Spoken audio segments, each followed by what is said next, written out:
Hello and welcome to another episode of Industry Spotlight. In this series I have a detailed look into a certain company or individual from the anime industry. I take a look into their history, achievements and their impact on the industry. In this episode I'm going to be looking into one of the most highly requested studios, Madhouse. Madhouse have had a really long and interesting lifespan. They're one of the bigger studios, having produced almost 200 anime, many of which are held really high in the community. Though looking at the current Madhouse doesn't give you any clues about the kind of studio they've been in the past. What I like about Madhouse is their innovation.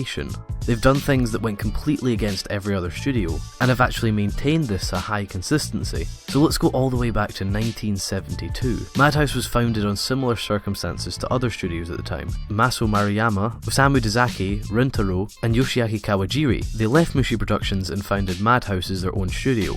Their first production was Aim for the Ace in 1973, but they wouldn't produce much else in the 70s. It was in the 80s that Madhouse started to take on their own projects. What was interesting about Madhouse is they were not producing TV anime, they were focusing on movies. This was years before anime movies started to get more funding. Most of the industry at the time were producing TV shows to follow the success of shows like Gundam and Macross. They were also producing these movies at a very fast rate. Madhouse kicked off the 80s by making about 4 or 5 movies per year. This put them in a really fantastic position for when movies became one of the hottest assets in the industry.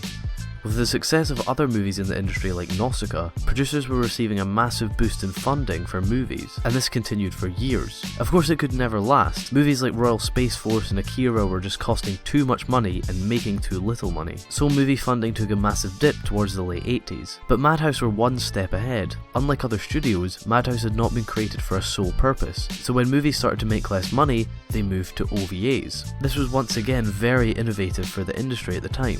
Madhouse almost completely switched to OVAs, only making the occasional movie. They might have changed their focus, but the quality of their productions had not changed at all. Madhouse were now producing multiple OVAs per year. The 90s was not a great time for the industry. There were a lot of financial problems they had to deal with, so OVAs worked very well for Madhouse. They were a lot easier to produce and didn't have to be a certain length for a certain quality. Madhouse could now mould to the industry, something that just wasn't possible for a studio producing TV anime. A lot of the time, when an anime is produced, the credit is mainly given to the studio, unlike other mediums where more credit will be given to the director. This was yet again something Madhouse set out to innovate. They started to find talented individuals and build projects around those individuals. Instead of placing a director into a project, they let directors have more control.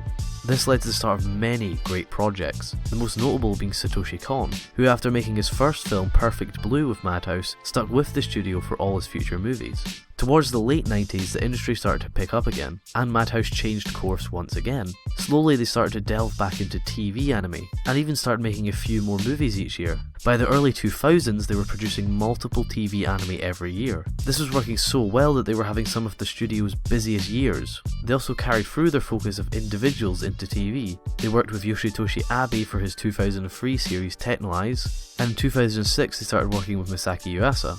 They worked on his series Kemonozumi, the first of many collaborations between Madhouse and Yuasa. Similar to Satoshi Kon, they started working with Mamoru Hosoda, who went on to create multiple successful films. Though their focus was still massively on TV anime, and around this time really was the peak for TV anime.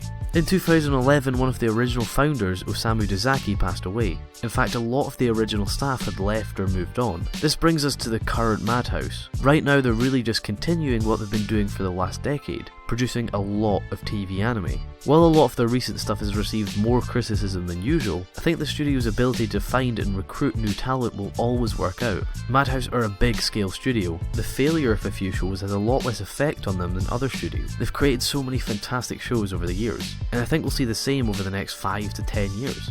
So that was Studio Madhouse. If you want to learn about another studio or individual from the anime industry, please do click any of them on the screen. Also remember to click the like button if you enjoyed, and subscribe if you want to see more videos. But thank you very much for watching this video, I hope you did enjoy.